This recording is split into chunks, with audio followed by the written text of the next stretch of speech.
I'm Mel Stewart, and this is the SwimSwam podcast. Joining me today is Coleman Hodges, the man on deck, and the guy for all your coverage at swimming meets. Today, we're doing the CEO Swim Series, and we have a very, very, very special guest, a hardcore player, an entrepreneur, a guy who is in the mix. He's on the path to being a billionaire. I'm just putting it out there. CEO, co-founder of Commit Swimming, Dan Dingman.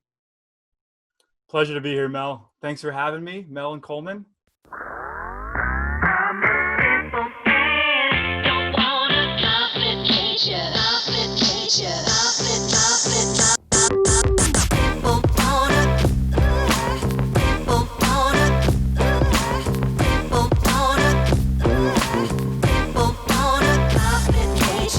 I've been watching the podcast, following it for the last few months, and man, you guys do some great work. So thanks for having me. Well, Coleman and I were talking, and we said, Stan Dingman, he's a pretty smart cat. We know that you're on the trajectory to be a massive company, and we know that we would like to have a full exit at SwimSwam. And I know that Coleman's looking for a big bonus. I'm looking for a huge exit, and we figured that we could spend the next 30 minutes talking about that because we know that that's in the future. So we're just deal making now, Mel. Right now. That's what we're doing? Right now. We're live on the mic, huh? I want to say this. I'm making a joke, but I want to make the point of saying that there are a few people that are in the market. So we're all breathing. We're all chlorinated. We're breathing the same oxygen, and we work really hard. I know Dan works really hard, but there's a few companies that I trust, and you're one of those cats. I trust you because I know what you put into your business. I know it's solid. I know it's sturdy. I know you really care about your service and your product. And I just see the nose to the grindstone with a guy who gets it. And you also know how to message, and you know how to tell people, hey, this is what I have and this is why you need it. So there are a few people that I truly want to collaborate with in swim, like at a very intimate level, like, hey, let's talk every day. You're one of them. I feel the same way, Mel. So right back at you. Every time we get on the phone, it's like you're just spewing knowledge and wisdom left and right. And there's so many Mel nuggets I have. Maybe even some written on the wall over there. I don't know. We'll have to compare notes. You could have just said, Mel, I love you. And I mean, you could have said it. You could have just said it, but you missed your opportunity. That's okay. I love you.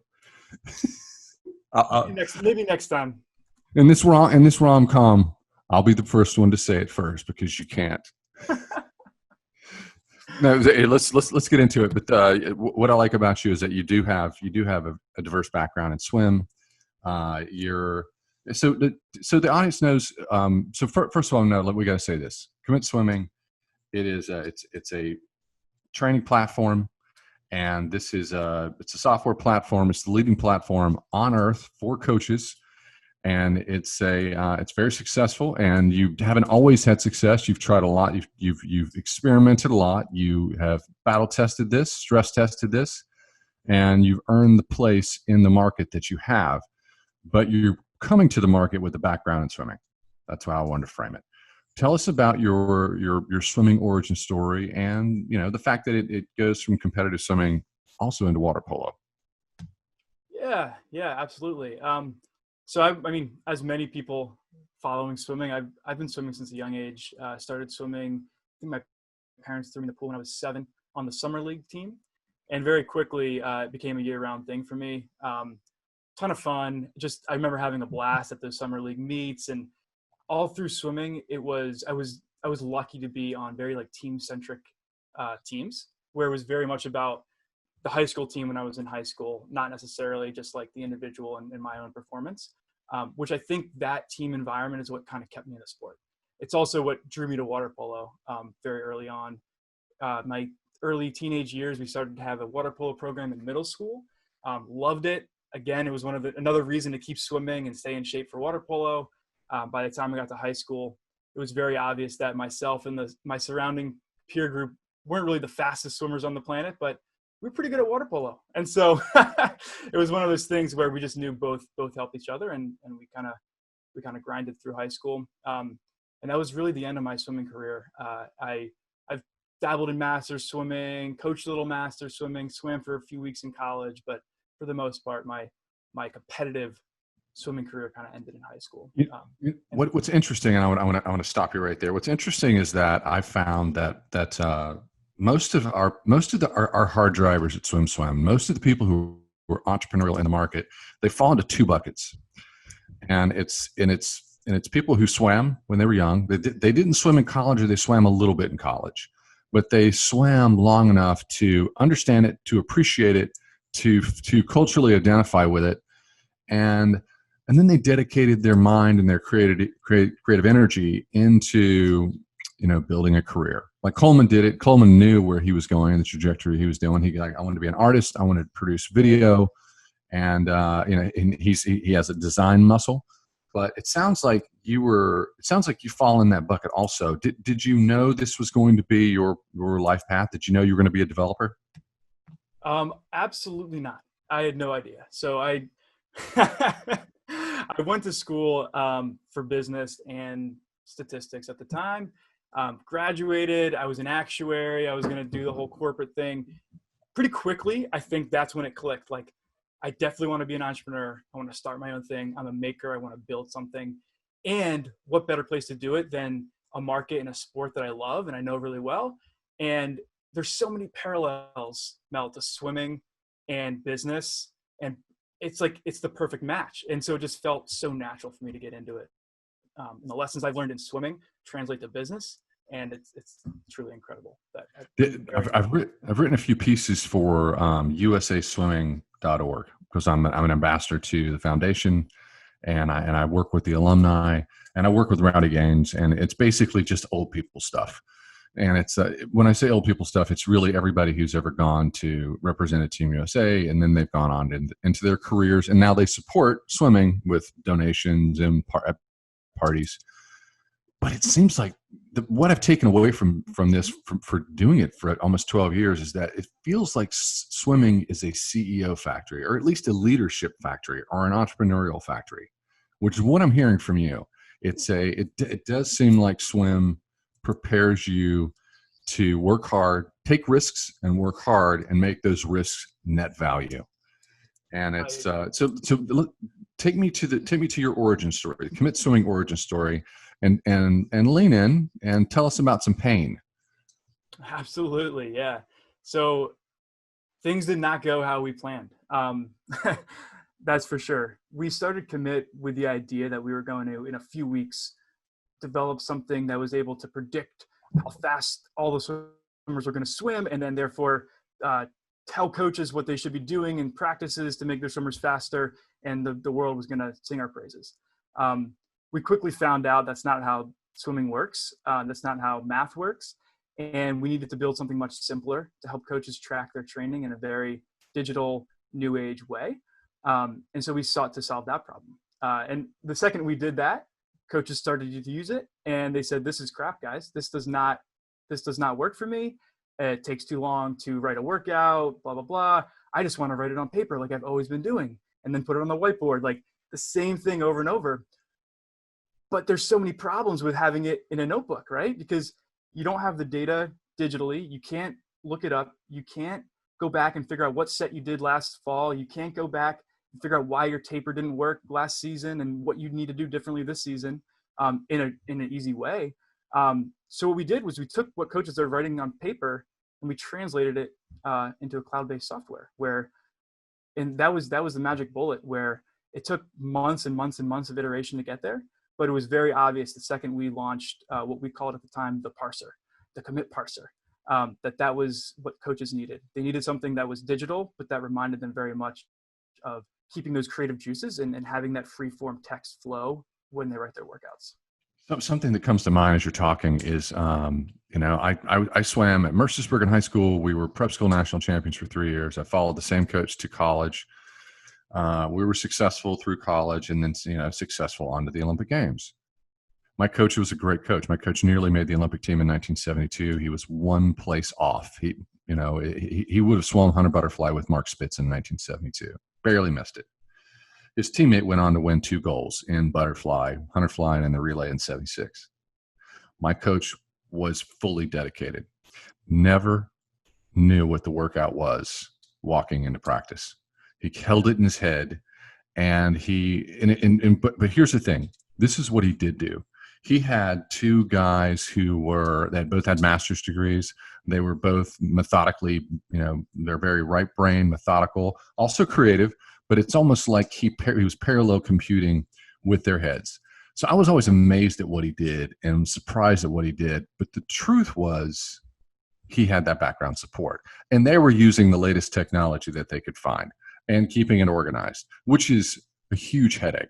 But the benefit of being able to have all of this in one place in the cloud that you can pull up is so this was a game changer. When did you turn the corner, and when did you go, okay, this is it, this is what everybody needs, and this is, when did that happen? When was that moment?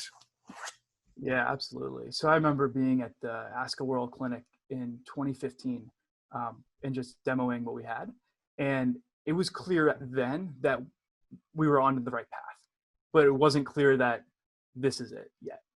It wasn't probably until the next spring of 2016, right leading up to the Olympic trials and Olympic Games of that year, that we said, we know, like, with 20 minutes of a demo, talking to any coach, they're going to fall in love with this thing. And this is exactly what we need the market to see. To frame that back, that's almost a full 12 months from when we started trying to solve this problem to begin with. And 12 months of three guys working on this, probably close to 80 hours a week, is a lot of work. And that's going back to why swimming is the perfect entry point into entrepreneurship. I don't think we could have done it without our swimming background. It is applicable. It's the same thing, and most people don't have that gear. They can't grind like that. Swimmers can. Not all swimmers can. Certain swimmers can, but we all have an understanding of that. I will say this, just as a fun part. If you don't know Dan, Dan's not an egghead. Dan's not. He's a pretty cool cat. Coleman can attest to this. If we go to ASCA, it's a convention. It's the World Clinic. And you're spending your time. Basically, you're there to let coaches know, hey, we support you, and here's some things that we have that you might want to engage us with. Not everybody's great at it. I would say that Dan's crew is probably the most fun at the ASCA World Clinic. I think you guys bring a lot of energy. Here's the thing. I mean, I also know that sometimes some ASCA World Clinics have not been the greatest in terms of where your real estate is located. Doesn't matter. You have to walk the floor, and you guys are a big presence. What are you thinking when you're at an event like that and you're like, you know what, I've got something great here and I've got to get it to the coaches. How do I do this? Yeah, it's a great question, Mel.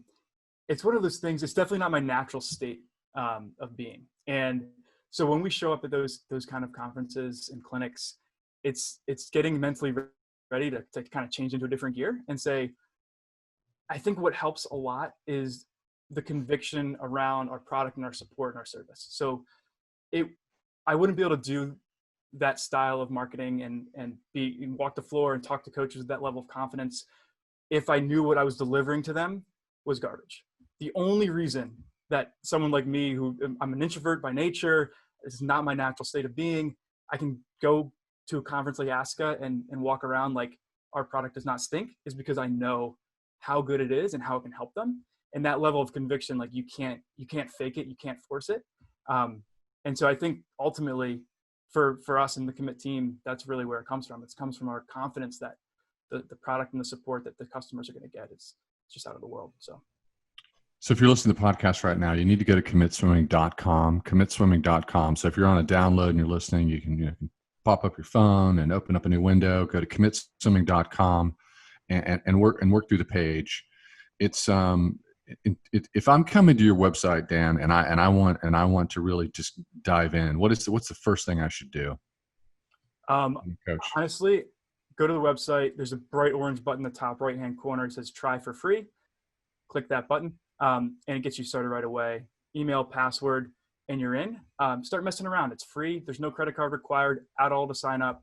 And then if you have any questions as you start playing around, email us at team@commitswimming.com. And we have got a support team that will take care of you. No problem. Everything funnels through team@commitswimming.com. And we we'll take care of whatever questions you have, make sure you get set up. No, it's an easy website. If you don't have to scroll anywhere, it's get started for free. It's a big button. And in terms of your investment, I can tell you this. We work with a lot of clubs across the country, college teams, and they do have a budget. Even during the pandemic, they got a budget. We know they have a budget because they're interfacing with our platform. Mm-hmm. And what's interesting is that they're quick to spend $50, $100 on small things that they need. And your pricing is in this wheelhouse, and it's a talk to us about pricing, and talk to us about what it's really not pricing. This is an investment in a coach's peace of mind and their ability to be a great coach. Yeah, absolutely. So the way that we view commit in terms of the coach and the benefit that you end up seeing, there's a couple things we knew that commit would do for coaches. One is we know that it would make them more organized. Like, we knew that just the fact of having things stored in the cloud, and you kind of hit on this, Mel, earlier with the story from your past, organization was an obvious one. We also anticipated that commit would save them time, and this definitely is true. We hear that more often than not, that coaches sign up for commit, especially if it's used around their club. The aggregate time savings per week is on the order of 10 to 20 hours a week of time savings. So those are obvious benefits that coaches get, and just getting that time back so that you can focus on things that you should be doing as a coach with your team and with your athletes, and just that mental headspace energy that you get back is well worth the commit, the low price tag at commit. Then there's a lot of things that have popped up, especially over the last 2 or 3 years as we've improved the platform. A lot of feedback we've been getting that's somewhat unexpected, and I even hesitate to market it this way because we hadn't anticipated these benefits for coaches. But what we've been hearing is our overall club training quality is higher. Our quality assurance of our program around multiple sites or multiple coaches or different groups of our training, we understand that we're training at a higher quality. Beyond that, this is the best taper we've had in 17 years. We're actually swimming faster than ever before. And I'm like, what? How could just going from writing your workouts on paper to writing them in commit do this? And as I dig in and we have these conversations with coaches, it does become obvious that the first step to improving anything is just tracking it, right? So like the classic examples, like if you're looking to eat healthier, write down what you're eating now every day, every time you have a meal, right? It's simple stuff like that, and that's what's happening with commit. We also notice increased swimmer engagement. So a lot of coaches have been referencing commit also comes with a free athlete app where you can invite your athletes to jump on the product and they can engage with the workout. So you can either block the workouts and they can see them after they happen. You can have them delivered before the workout happens, depending on your setup and your relationship with how you run your training program. But that interaction with the athlete through the app and about their training just causes the athletes to be more engaged, and they love it. So there's those like side effects that I would say are really worth the investment. If it's Coleman can attest to this. I grew up in a time when, and a lot of coaches are from my era, and that a lot of coaches that are my age are controlling teams, or they're heading the team, they're CEO, or they own the team, or they're head coach at a college. So in my day, we grew up in an era where if you wrote a term paper, if you hit the wrong button, that term paper would just be gone, like in the air. We'd lose it forever. So we have this different relationship with technology, and technology, we treat it as though it's a piece of very thin glass. And the younger generations, the more we move into the future, young people just hop on a platform and they just start punching buttons until they master that platform. Coleman walks me through everything that I do digitally. He steps me through the thing. He's like, I say, Coleman, what is this? I'm not familiar with the platform. He walks me through it. He does the tutorial. So how do you help coaches who are in my position? And they're like, you know what? You might think I know tech, but I don't know tech, and I'm not comfortable with tech. How do you make people comfortable with this technology that might be like me? Yeah, it's another really good question, Mel. So one thing that, again, this is almost like an unexpected thing. So I anticipated going into this that we would we would have to do a lot of handheld demos, like every day, all day long, just demo, walk them through. Um, that turns out not to be the case with Commit. I'd say our number one selling proposition is that it's that easy, Mel. Like I would challenge you to go sign up right now and say, go write a workout. I bet you could do it. I bet you would understand exactly how to do it. And if you don't, we have a number of support videos and tutorials that walk you through it, and you're kind of guided through it along the way. We try to hit you with the right support video at the right time in your onboarding journey. And to the extent that that automation process doesn't work, we kind of walk you through it once you reach out to us at team@commitswimming.com. So our ultimate goal is to ensure your success with the product, right? That helps us, it helps our business, and it helps you. And so it's a win-win. I kind of want to write a workout, Coleman.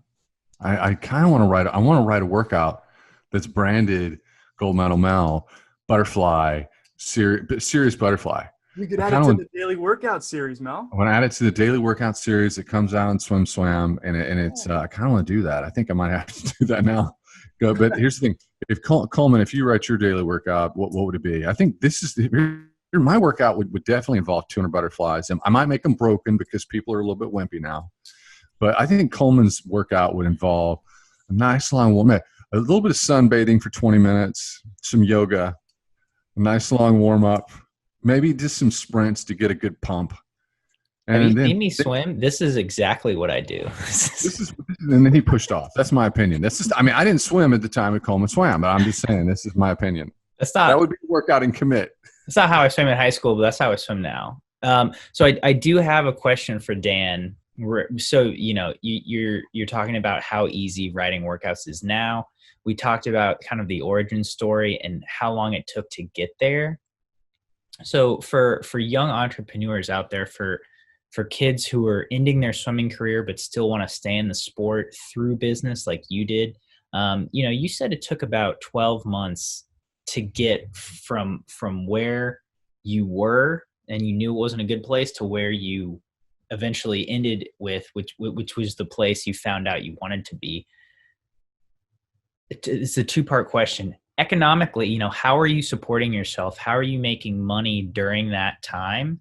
And how did you find your crew that you know, that Mel raved about, that you knew you could count on? You know, tell me about that origin when it wasn't easy and you were just getting started, and how did you get through those harder times? Yeah, I love it, Coleman. So I'm going to talk about your second question first, which I think is referencing the crew. So you definitely need a team to do this. Like if you're going to dive into something like this head first, my personal recommendation is make sure you have at least one other person that's in the daily grind with you and is on the same page, because otherwise it gets lonely really fast. And I've seen entrepreneurs try to do it alone, and it's really hard. So for me, I was lucky to be really good friends with another swimmer who I grew up with, and someone else who I went to college with who was a very good computer programmer. So those two guys, I knew I wanted to start something, and I called them both up and I said, hey, how do you feel about quitting your jobs?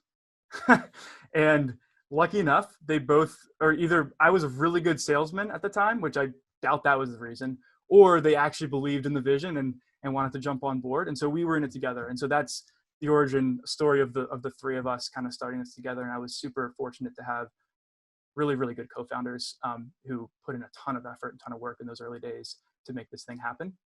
To your question about supporting ourselves during the time when no money was coming in, for me personally, so I at the time already had a mortgage. I was married. We didn't have a kid, but I did have a house, and that was super stressful for me, to see money just draining from the bank account left and right. And whatever limit I set for myself, the entrepreneur in me said, go one more month, Dan, go one more month. Right. And eventually we got there. But, again, I was kind of lucky out of school to have a job where I could pile away some cash and save up for the moment. So I knew it was right. My co-founders were in similar positions and had the ability to do that. But it's definitely scary. And with so much economic insecurity, I'm sorry, with so much economic insecurity out there, and I look at generation after generation. So I'm Gen X. yeah, So I'm the first generation after baby boomers. So we're the first generation to have it harder and to start to go down. Then millennials, then Gen Z, and a lot of people make a lot of complaints about the different generations. But the truth is, it's like every generation now that moving into the future has to be smarter, has to think differently, and because your opportunities are narrowing. But with technology and creativity, you can create a life for yourself. And I can tell you this: Coleman started working early, and pushing hard. And it sounds like you've done it in the time period that you've done all this. You've fathered 3 children, right? yes, Yeah, yes, you've been busy, man. yeah. I think it's like, I don't think one thing pulls from the other. That's the beauty. It's kind of like a little bit of a flywheel where personal, family life, if that's going well, business goes well. If business goes well, family life, and it kind of, in my mind, it all helps itself. And that's the way I like to think of it. Like, if I pop up there for dinner and crush it as a dad, then the next morning I wake up and I want to crush it in business. If things don't go well at work, then I'm kind of down in the dumps as a dad. And so trying to stay on that flywheel and use the momentum is a big thing for me. I want to get to a couple things. I want to get to where you're at right now in the process, because we're down to 10 minutes. And I want to get to, in terms of just enjoyment and what it's meant to you to found this business. But you're into it now. It's 2020. Where are we at in terms of the Commit swimming journey? Yeah, it's always hard to talk about the future when things change and things come up. But I'm happy to kind of share some nuggets of insight as to where I think we're headed. But please don't hold me to it. So right now at Commit, so we've been talking a lot. Everything we've talked about up to this point has to do with workout management and having coaches log their training on Commit's platform. We've been developing basically from March, when the world changed over the last 6 months. We said this is the time to put our heads down and really build something that's going to deliver more value when we come to the other side of this. So we've been building out what we're calling the Commit Results platform to enhance the way coaches are able to analyze their team's performance and improvement through time from a meet results perspective. And that, combined with the training data, creates really powerful visuals and data for coaches, right? So if you can see what training you've been doing over the last 2 years, combined with what performance looks like for different groups of swimmers, for different individual athletes, how they've tapered under different training loads, how they're improving, those 2 sides of the coin are really, really powerful and can generate some insight. So that's the second kind of half of the platform. Another thing that we've been building and is going to be ready for launch later this fall is a way to plan your entire season out. So Commit currently is a day-to-day training log, right? You probably write your workouts each day, maybe a week in advance. But a true season planning tool that integrates seamlessly with the workouts is something that's been requested from our users time and time again. And so we finally got the bandwidth and the time and the power to kind of buckle down and start building some of these things out. And so we're really excited. And we think it's kind of going to branch Commit out from workout management to what we're calling performance management. And our goal is to be the one-stop shop for all swim coaches to come and manage their team's performance. So that's where we're headed.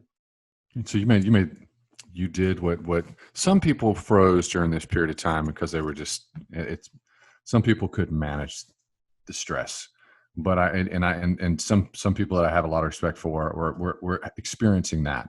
They're just white knuckling it. And I talked to a lot of folks and they're like, yeah, we got time. We're it's time to do something new and interesting. I'm glad to hear. I knew that was your experience, and I'm glad you shared that. What does Commit swimming mean to you personally in terms of how does it feel? Where is your source of pride? Absolutely. I think at its core, and I know my co-founders share this sentiment. We're just really proud of what we built, of building something that real people use every day and generate real value from it. That's at its core. Like I honestly never thought I would build something, like I said, that real people pay real money to use because it generates real value for them, and to do it in the sport of swimming that I have so many good memories. My childhood was based around going to swim meets and training, and so to do it in the sport that I love makes it 10 times better. And what keeps me going is just knowing that every day people are using Commit, and I just want to serve those people. The interesting thing about your culture and what you do in swim, and I think if you're going to work in swim, you kind of have to have these principles, and it's and you say it a lot, and it's in your messaging. But you're like, you got to be real, you got to seek to understand, you got to be honest, you got to help completely, and you always make this one point which really lands with a lot of people. If the Commit swimming conversation ever comes up, it's like, yeah, Dan says he'll refund. And you refund. You're like, yeah, if someone asks to refund, I refund.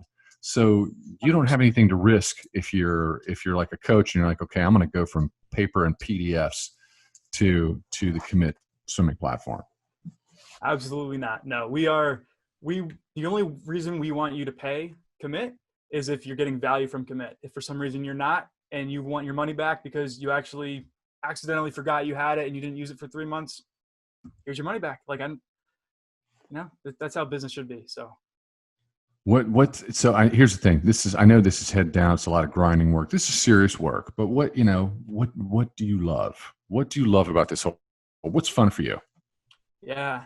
I love there's two ways to answer this question. I definitely love building. Like I love making stuff. So I still am in the code base weekly, building new features, fixing things for users. Like I do love that.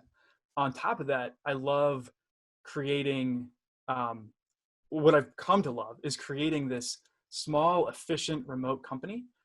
It's a lot of fun. Like it's so much fun to work with people on it together and know that not only are we changing our customers' lives, but we're also helping people that are working with Commit, like on Commit as a team. Like we're all making each other's lives better by working together. So just building the company is a lot of fun for me.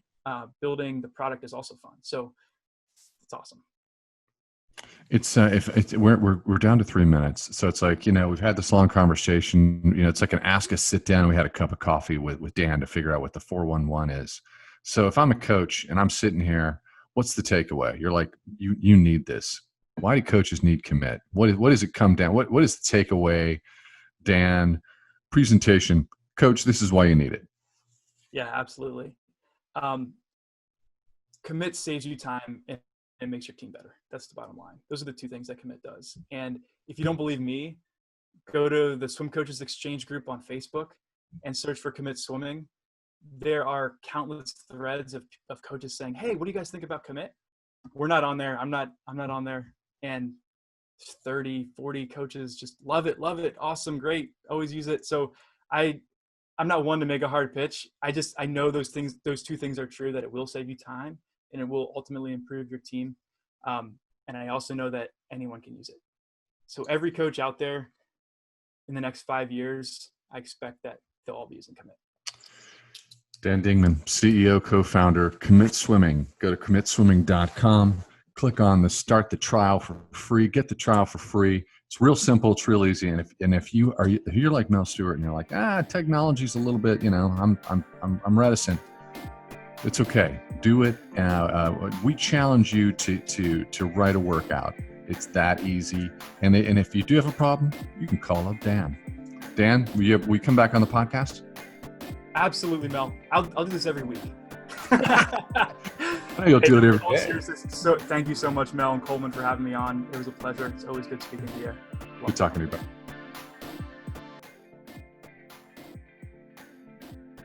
You've been listening to the SwimSwam podcast. Stay tuned for new episodes every week. You can take SwimSwam podcast on the go by subscribing on your favorite podcast platform. Look for links in the description below, and be sure to subscribe to our YouTube channel for more videos as well.